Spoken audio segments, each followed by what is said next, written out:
everybody, welcome back to my channel. If I look tired, it's because I am. I went to the Abigail multimedia screening yesterday. I got back into my house at 12:30 and then my alarm went off at 6 to come to work. So it's a very tired day, but it's super worth it. The film, well, we'll get to the film, and it was definitely worth the trip into London for it, let me just say that. I did film some bits and bobs at the multimedia screening. I'll insert some clips just here in a second, but bear in mind they're all like lengthways because I was filming for TikTok, but I'll include some bits for you to look at and I'll pop some pictures in as I talk. I was so excited to go and see Abigail. It's the reason I decided to take the plunge and go to the screening. I go to these occasionally, but you know, it's a long way for me to go and it's a late night on a work week.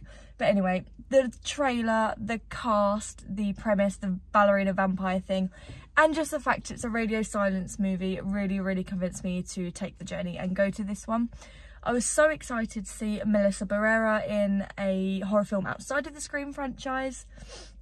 And I was just really excited for a new vampire film. I absolutely love vampires and I love horror comedies, so I could not miss this opportunity.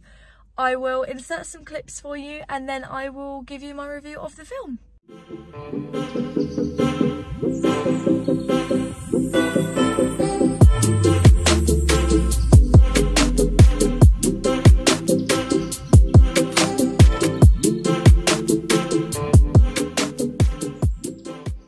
Okay, so I'm super thrilled to announce that I loved Abigail. It's a really good entry, again from Radio Silence. They deliver every time, but this might be one of my favourites of theirs, and it's definitely one of my favourite horror films of the year so far. As always with my reviews, I will do my positives first, into my mixed, and then into any negatives I may have. So let's get going with the positives. The most obvious thing to talk about here is the performances. We have like a proper ensemble cast on our hands with this one, and they all deliver. Dan Stevens is such a scene stealer. He's having a really good year at the moment, and he was epic in this one. I absolutely loved him. As the plot progresses, he kind of gets to do more and more with the role, and he was just super duper fun. Kathryn Newton and Melissa Barrera, two amazing scream queens that we have on our hands. They were both excellent. All of my favourite scenes kind of like involved those two. They were really funny, they were really sweet. I enjoyed both of the characters that they played as well, especially Melissa Barrera. She was the most developed out of everyone, as she was kind of more like the lead. But both of them gave really good performances. Kathryn Newton is having such a year with this and Lisa Frankenstein. And Melissa Barrera has proved that she does not need the Scream franchise. Also in here we have another favourite of mine was Kevin Durand. He was in like kind of more comedic role. He was like someone that was like really hard on the outside. He had a really hard exterior but very soft on the inside, and a bit of like a dumb sort of himbo vibe, and he was so funny. Every line he delivered was just, it made me laugh. He was fantastic. And we also have a final performance from Angus Cloud. Unfortunately, he did pass away just a few weeks after finishing shooting his scenes for this film. He's doing what he does best here. He's absolutely phenomenal. He definitely went out on a high. I will really miss Angus Cloud. I think he's a fantastic actor, and I think he will be greatly missed by a lot of people. There's so many performances here. Those ones I spoke about are kind of like the core group of like the criminals that kidnap the vampire ballerina. But we have to talk about the vampire ballerina here. In that role of titular Abigail is Alicia Weir. She is absolutely incredible. I've only seen her once before in Matilda, playing Matilda. So to go from that to Abigail is just so iconic, and she's brilliant. In the first half of the film, we don't get like the vampire action kind of straight away. So in the first half, we kind of like feel sorry for her. She's like sugar sweet and she's just been kidnapped, so she's very distressed and she's crying, and then she kind of shifts halfway through into this evil, iconic sort of killer vampire ballerina who is out for blood, and she does both sides of it so well, merges the two together perfectly, and she's just such a star for such a young age. I am super duper impressed. All of the performances on display here are really fantastic. There's so many likeable actors and actresses in this film. Some proper like horror icons that we've got right now, like Kathryn Newton and Melissa Barrera. And Dan Stevens is just amazing. This whole cast really deliver. My favourite thing about this movie, outside of the performances, is just how well it managed to like blend its genres. Of course, at the forefront, it is a horror movie. It's a vampire flick. We're centering on a group of criminals who are having to survive the night locked in this mansion with a vampire. So as well as it being a horror, it kind of has like a single location thriller crime aspect as well. We've got a little bit of a heist at the beginning when they actually have to kidnap the ballerina, and then it twists into like a crime thriller, like a survival sort of thing, and then it goes full horror. The cherry on top of all of this though, and every element is really like well explored, like the horror is good, the crime element's good, the thriller element is good, the single location stunning, like all the production design and everything like that is phenomenal. Similarly to Ready or Not, with it all set in like a grand house with really nice set design, they've smashed that here as well. But as I was saying, the main thing that kind of like carries everything and like puts like a neat little bow on everything is the comedy. This film is so goddamn funny. I haven't laughed this much at a film since I saw Barbie in cinemas. Abigail is absolutely hilarious from start to finish. It has a real focus on comedy. There's even some scenes that I would go as far as saying are laugh a minute. Like, I was just laughing after laugh. It was just honestly so funny. All of the comedy feels natural as well because it's just delivered so well by our cast. They all have exceptional comedic timing, and it's such a genre blend. You've got about 4 different genres in here, but it takes the time with everything, and everything feels like it has a place, and it's just superbly written. The plot is something that's really straightforward and on paper doesn't sound that unique, but it honestly is super duper unique, especially like the ballerina sort of element that does come into play a lot with the character of the ballerina. Like when she's like carrying out her kills and stuff, she does incorporate dance into them, so that's a really fun element.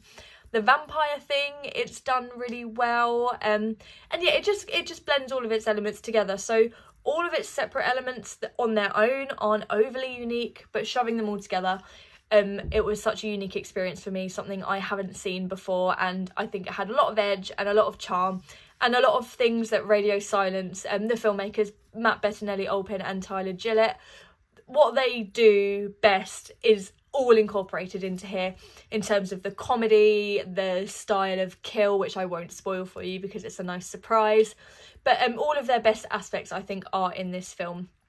I wouldn't say it's my favourite of theirs, but over time, after some rewatches, it might be up there.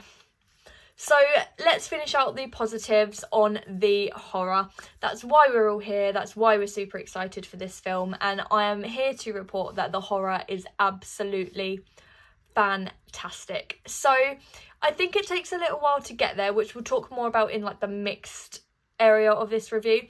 But once that horror and that gore kicks in, it is unstoppable. There is buckets of blood spilt here. Think like Ready or Not finale and even 2013 Evil Dead finale. There is so much blood and guts. There is so much gore, and all of like the vampire horror, like the facial expressions and the teeth and the biting and all of that sort of vampire stuff that you know and love. It's just so good. It's really, really creepy. I will say, obviously, as I said at the start of this review, I went to the multimedia screening of this in London, the press screening, and someone actually threw up in our screen. I wish I was joking. I heard them like gagging, and then I saw on Twitter afterwards, one of my friends was sat with them, and yeah, they were actually sick. That is how much gore is in this film. Obviously, the press screening is made up of like horror fans, horror influencers, and film critics. So for someone to actually have thrown up in there, it has to be pretty gory, right? So hopefully I'm not overselling like the gore and stuff, I coped with it fine, but there was so much blood, and by the end there is a really, really satisfying climax, and it all kicks off, and it is definitely a bloody and gory time. It does what a lot of films haven't managed to do recently, and that is making vampires actually scary. They're villainous, they're terrifying, and they're as vampires should be. So that's all my positives. I haven't really gone too much into plot details here just because I don't want to spoil. But my massive positives are just the plot, the uniqueness of it, all the different genre blends, the performances and the horror. I think every single element in here is really, really fantastic. Getting into the mixed, like I hinted at a second ago, it does take a little while to get to that horror. And it does it in an okay way. That's why it's in the mix, because it takes a lot of time, and all of that exposition at the beginning is there to develop our characters. So it takes a while to get to the vampire element that we all know is coming, right? That's the thing, because it's in the trailer and it's in all the marketing. So because we know it's there and we're waiting for it, it does feel like it takes a while to get there. Our characters are being developed, the banter between them is really enjoyable and entertaining. At no point is it dull and you're clock watching, but I would say it is a little bit slow. That is my only mixed element, but unfortunately I do have one negative before I close out, and that is the ending. It gets pretty gonzo, and I don't want to spoil it at all. I don't like doing spoilers in my reviews, but it goes crazy, right? It's a horror movie. You can expect the final act to be quite crazy. My first issue is that I think it goes a little bit too crazy for the tone of the movie. It might go a little bit too bizarre, and the characters do things that I didn't expect them to do based on the time I've spent with them and things like that. And my main issue with the ending is that it kind of had multiple ending syndrome. So there was about 3 times where you feel like it's going to close and it does something really cool, and then it just keeps going, and then it keeps going. And all of the little endings I enjoyed, and it was all entertaining, and I was never bored.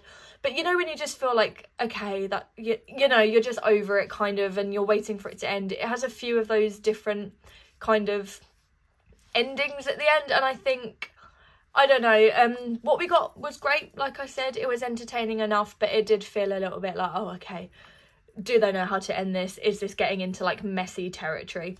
But that didn't hinder my enjoyment too much, and I would like to rewatch it to see how that pans out for me, knowing that it's got a few different times where it kind of felt like it was going to close out. But yeah, it remains funny and entertaining and gory and horrifying all the way through. It just did feel like it kind of struggled to wrap things up a little bit. Anyway, that is the end of my review. All in all, I absolutely loved Abigail. If you want to read my written review, I have done one over at Film Focus Online, which is always linked down below in my description. I've got a link tree with all my links, so you can come and follow me on Letterboxd, Twitter, Instagram, wherever you get your film entertainment from. Let me know in the comments as well if you have seen this film yet. Did you love it? Did you think it needed to improve in some elements? Also, give me your Radio Silence rankings. I'll be really intrigued to know what your favourite films of theirs are. Thanks for watching, as always, and I'll see you guys soon. Bye.